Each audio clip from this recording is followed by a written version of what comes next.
שנה טובה לכולם. הגענו ברוך השם לשעה הטובה. מעמד הריסת מבנה ישן במסגרת של התחדשות עירונית הוא רגע מיוחד בעבור הרבה מאוד אנשים, וזו זכות גדולה מאוד עבורנו. מספר חניות גדול, לפחות חניה וחצי לכל דירה. כמה דירות סך הכל? 26 דירות סך הכל. ממנו יצמח הגורל,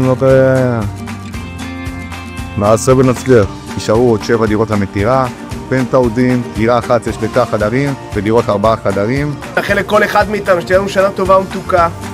כל אחד משהו מאחל לעצמו, שהשנה יהיה לו פי כמה וכמה בבריאות, בפרנסה.